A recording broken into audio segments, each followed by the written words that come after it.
السلام علیکم. زه عبید الله حسام یم. د مسلمان ژوند په دوه حالتونو کې دی: سختی او آسانی. د سختی پر وخت صبر او د آسانی پر وخت شکر. مریم علیه السلام باندې چې کله سخت او زړه خفه کوونکی تور ولګېدو، نو الله تعالی پوهېږي څه ورته وویل: فکلي واشربي وقري عینا. خوره، څښه او عادي ژوند کوه. ځکه ځینې داسې وختونو کې الله تعالی د هر څه تدبیر په خپله نیسي. ځینې معاملې الله تعالی ورله مخه حل کړي وي، خو انسان پرې بېځایه چورت وهي. دا بېځایه چورت وهل د انسان ژوند تباه کوي. له الله تعالی سره خپله معامله پاکه ساتئ، د بندګانو پروا مه کوئ.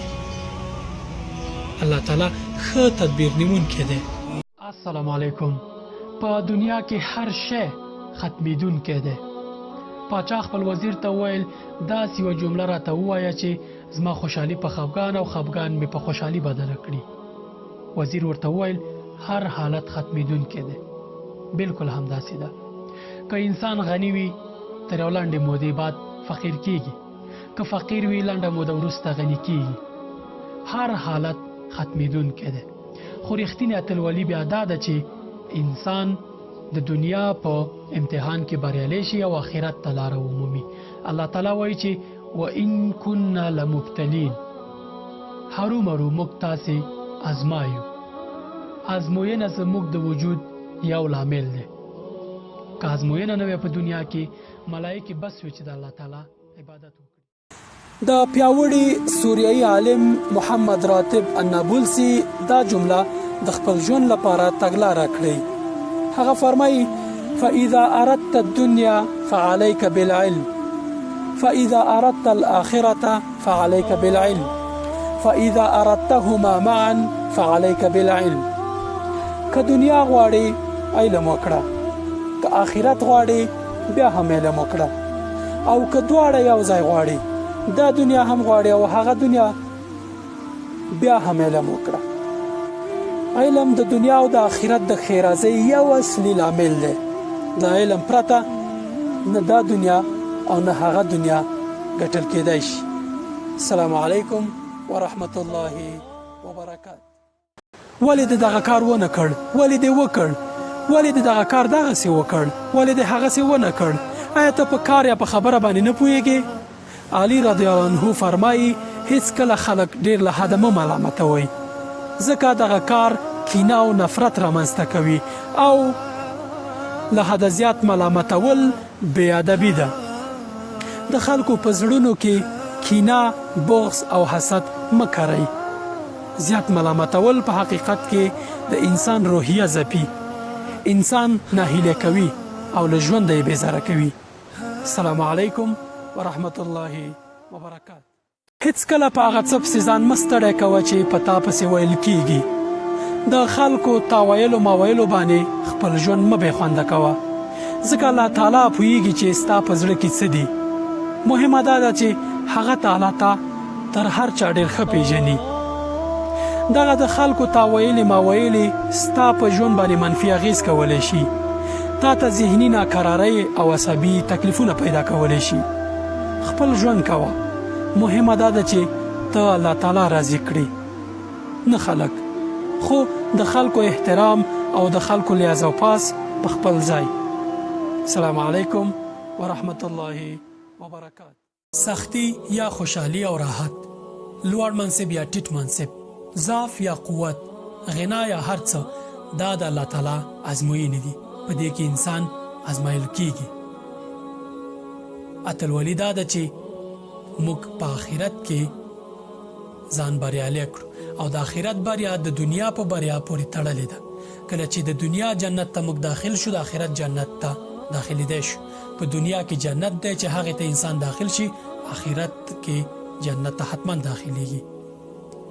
ځان چمتو کړئ د دنیا په ازموینو کې، ازموینه ورکړئ او آخرت ابدي ژوند ته ځان بریالی کړئ.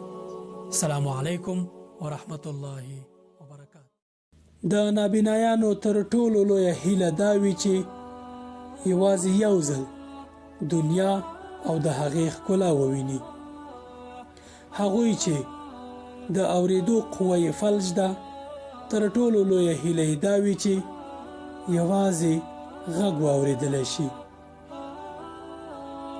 خو هغوی چې خبرې نشي کولی هغه وخت ځان د دنیا تر ټولو خوشبخته انسان احساسوي چې کله دوی خبرې وکړای شي. خو ته چې هم خبرې کوای شي هم اوریدای شي او هم د اورېدو قوه پیاوړې ده، آیا دا ټول نعمتونه په دې نه ارزي چې یوازې ووایي الحمدلله؟ همیشه په ټولو نعمتونو باندې د الله تعالی شکر ادا کوئ. السلام علیکم ورحمت الله. ابن عباس رضی الله عنه کوچنی هلکو له رسول الله صلی الله علیه وسلم سره په اوښ ناستو. خیر البشر ورته وویل چې ای زویا څو نصیحتونه درته لرم،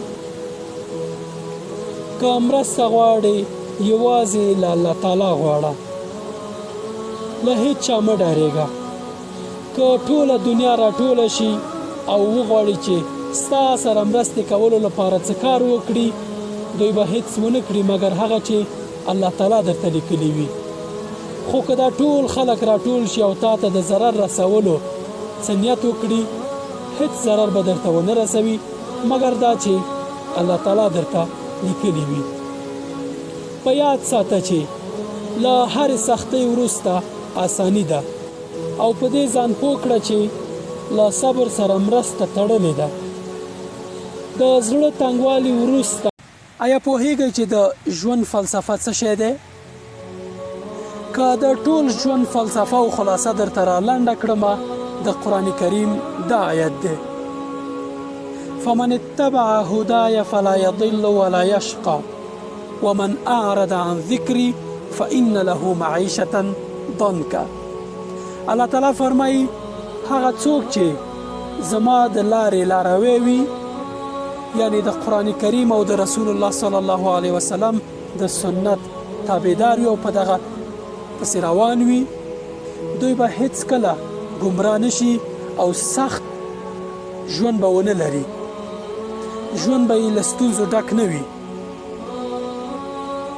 خو فمن اعرض عن ذکری، او هغه څوک چې زما له ذکر نه، قرآن کریم نه، سنت نبوي نه او بالاخره له اسلام نه مخ واړوي، فإن له. یو شمېر ملګري شکایت لري چې په ژوند کې برکت نشته، په ځانګړي ډول په روزي کې. دوی ګیله دا کوي چې مال ګټي، هر څه ګټي، خو په ژوند کې او په مال کې برکت نه وي.